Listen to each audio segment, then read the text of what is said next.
This is not an ode to consumerism, but instead, I'm going to hold up a mirror, in a sense, to you, the American shopper.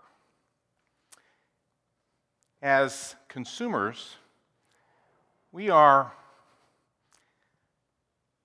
often in a love-hate relationship with our own buying habits, aren't we? We love to shop, or we hate to shop. And at different times, we're one or the other. Well, I'm here to talk about what you actually do as a consumer and as a shopper by taking us a little bit on a journey of history over the last 150 years. The point being that retail and the way we interact with retail has changed a great deal. So 150 years ago, that might have been you at a general store, meeting with a proprietor who owns the store, who says, "What do you need?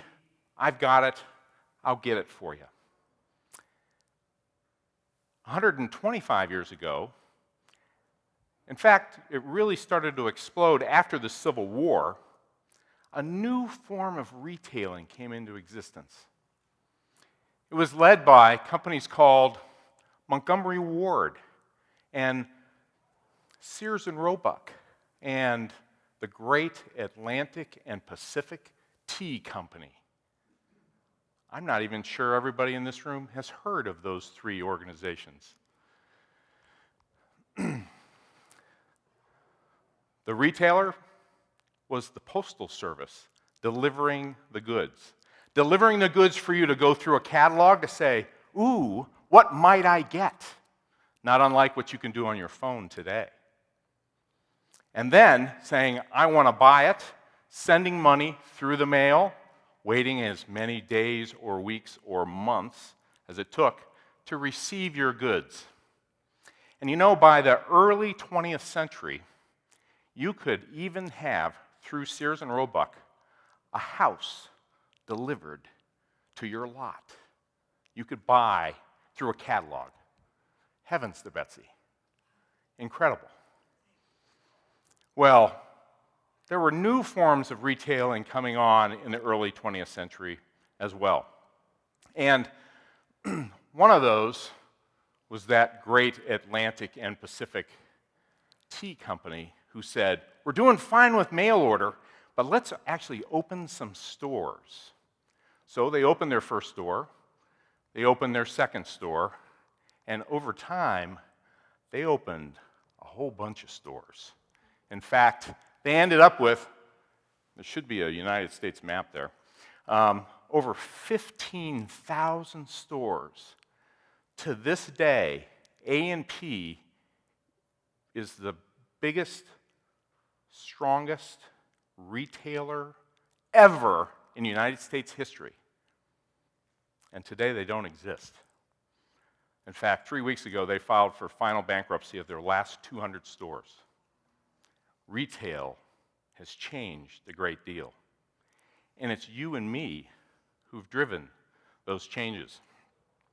But A&P is not the only one who grew. Through the 20th century, we've had a lot of other retailers come on the scene, haven't we? And grow and grow. We don't have to go far from this very place or any place where somebody is listening or watching this today to find one of those folks selling their wares to you and me. The 20th century was the century of retail bricks and mortar growth, no question. In 1980, we had reached the point where you had 8.4 square feet of retail space for every man, woman, and child in America. Incredible, unbelievable. At the same time, in Mexico, just to our south, obviously, 0.2 square feet of retail space for every man, woman, and child in that country. And today, 44.4 square feet of retail space for every man, woman, and child in America. And no surprise, that's the most of any place in the world by a long shot. We are shoppers, aren't we? Well, it's changing somewhat. And I mention A&P because at the time, they represented, well, I'll put it differently. Those 15,000 stores, that was one store for every 8,000 Americans. Now, who's the biggest retailer in the world today? Walmart, yeah, no surprise. They're not nearly as powerful as A&P was, and they collect 8 cents of every retail dollar spent by Americans today. 8% of every dollar in America is spent with them in a store or online. But they only have one store for about every 60,000 Americans.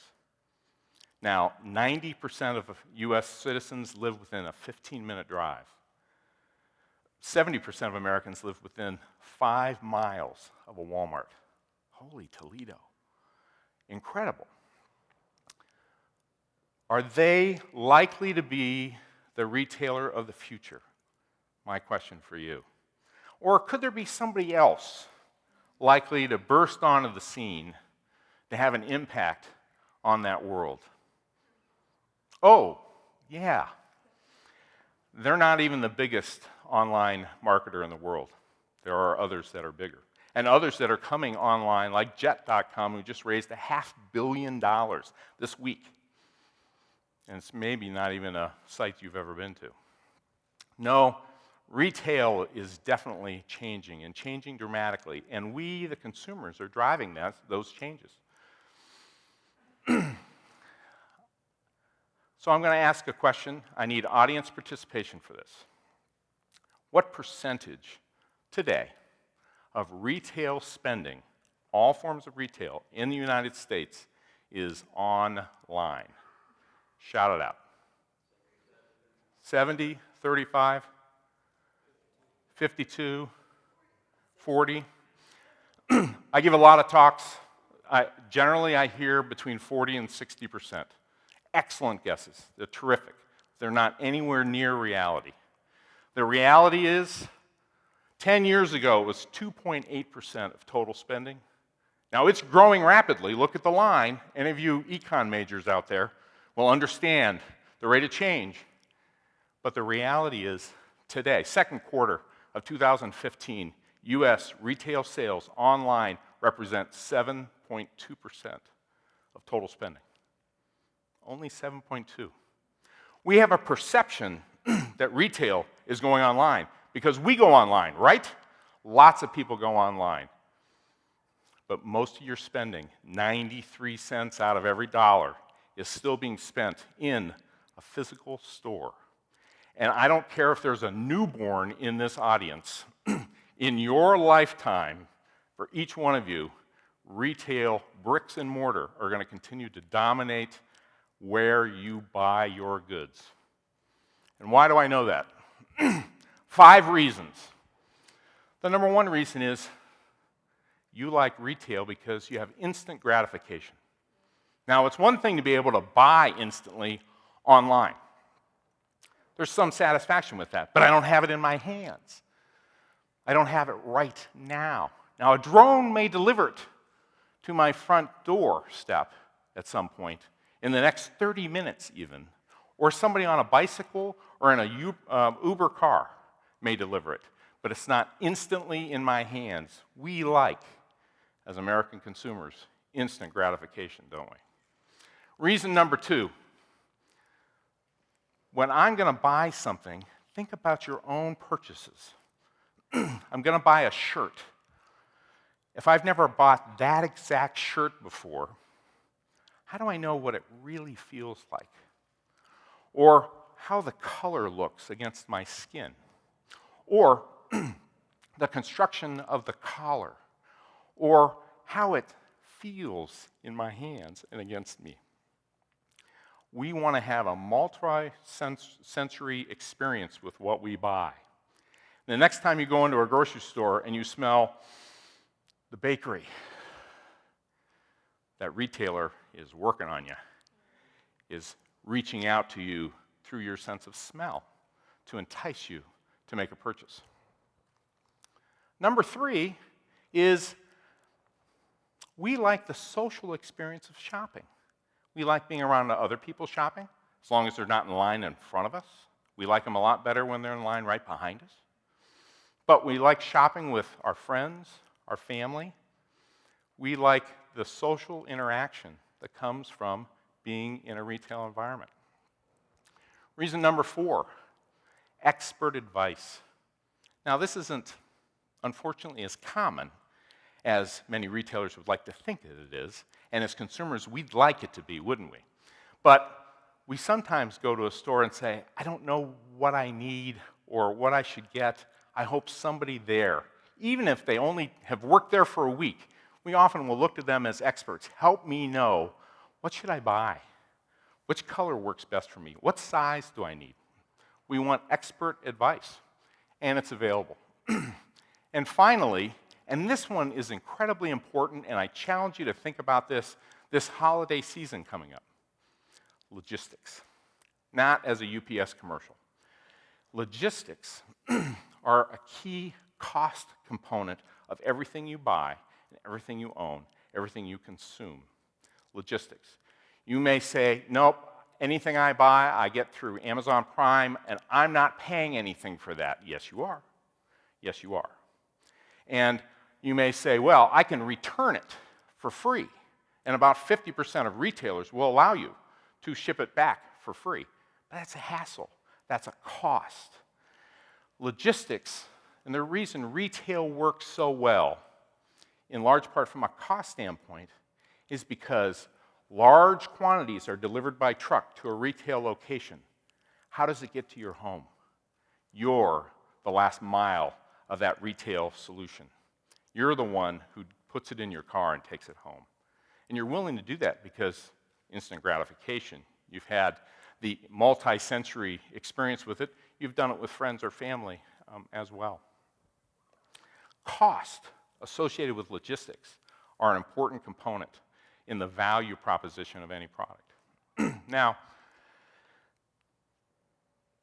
we talk sometimes about what's happening online versus offline, clicks versus bricks, as I've just expressed. The reality is those two are converging constantly, aren't they? You're thinking about buying, making a purchase. Do you go online and look to see where I could get it, who has it available, what are the costs associated with it, and then decide where to go? Many shoppers do exactly that. That's how they decide where to go to get what they want. We're going to use more and more technology, but we're not the only ones as consumers using the technology. The stores are using technology as well. And I have news for you, but many retailers know a lot more about you than Edward Snowden knows about the CIA. Loyalty programs? Well, I get a discount. That's why I always have my card. I bet everybody in here has a loyalty card of some sort with some retailer. Maybe it's a gas retailer. Maybe it's a food retailer. Maybe it doesn't matter. That's data that helps the retailer understand you, and in time is going to help them deliver exactly what you want versus what you want versus what you want. And they'll know it's you, by the way, and stores already do this in some limited applications, where when you walk in the door, their iPad, for instance, flashes who you are, what you've purchased, when the last purchase was. Has anybody experienced that? If you haven't, you will. I guarantee you will. How do they know that? You know the answer. You're telling them that. They're collecting that data. Now, that may, from a security standpoint, make you uncomfortable. But as a shopper, it's going to help them deliver a better experience for you in time, to have the right products and to deliver what you need when you want it, to provide those 5 benefits I talked about before. Regardless if it's online or drone delivered or a bricks and mortar kind of store or mail order, wherever you want to be, retailers are going to be there to meet you. So my point to you today is simply, it's okay to go and buy. Retailers will be there to sell you something.